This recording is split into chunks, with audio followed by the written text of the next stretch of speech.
Well, hello after a few weeks. It's been a while since my last amateurish video.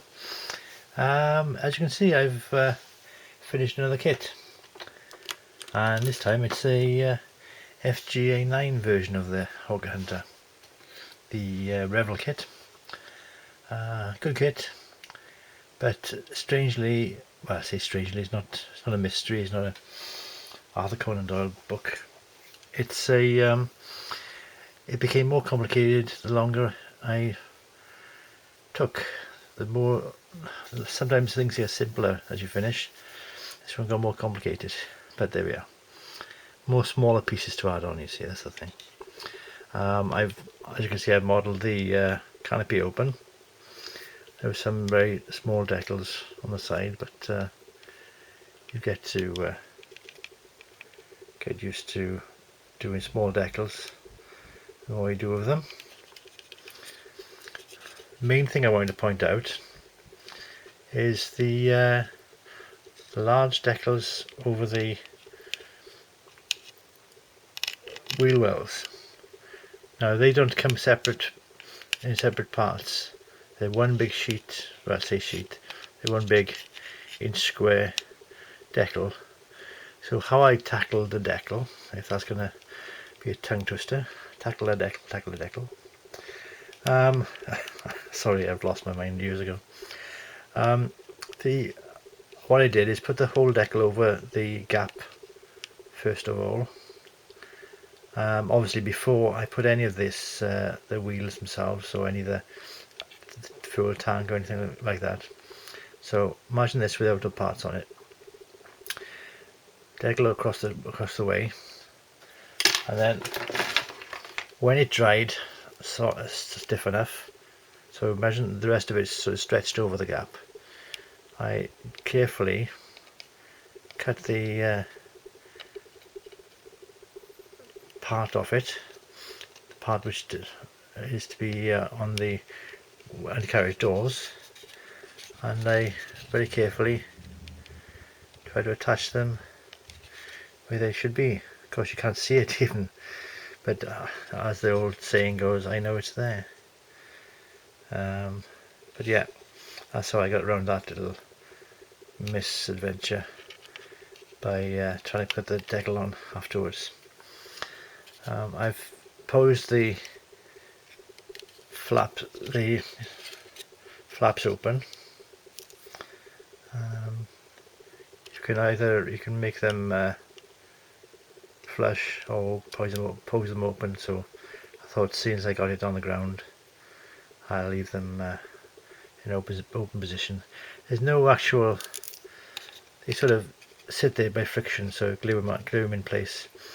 But there's little lugs and a little bit of a gap, put them in, so that holds them in their right angle, the correct angle rather. It's not a right angle, it's about 25 degrees.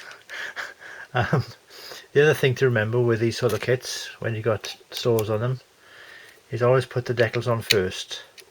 It's no good putting the pylons and the things on when you need to get in there. See, there's little decals in there even, and you never get to them unless you put them on before other things, which they don't explain in the instructions themselves. I've never seen I don't think I've ever seen a model instruction saying put the decals on first before this or that.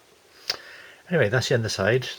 Because of the version I got these aerials on here, which are very small, so that was a tweezer job.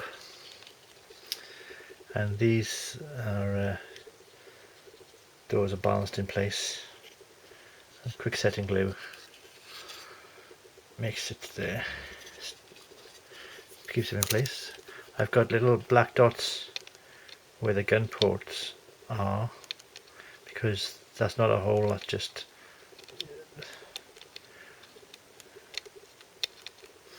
a groove.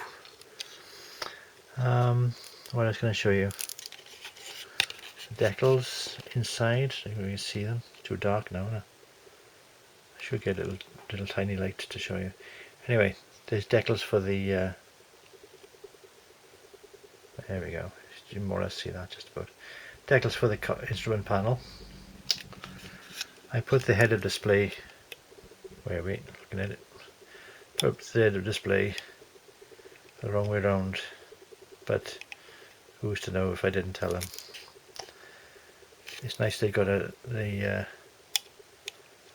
ejector seat with the pull detonation rings on them, whatever you call them, handles. That's a good word, isn't it? Handles, good English word. If I remember how to speak when I'm doing this sort of thing.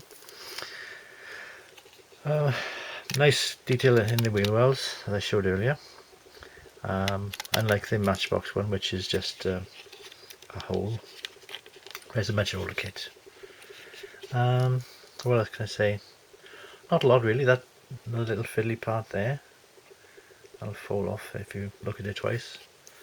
And this aerial by here was there wasn't any hole to put it in, so it's just glued onto the surface. So I knocked that off more than once. Well, once actually. You have the option to leave the air brake open, but I didn't this time. Enough things sticking out. So there we are. The 172 Revell Hawker Hunter built. Okay, one more kit to go this year. I will see that in the recommended video. It's the Academy P40. That's going to be my last kit of the year. So you'll see that in a few days or a week. So thank you for watching. Thank you for staying subscribed. And bye bye for now. Thank you. Bye. If I can get this thing to stop.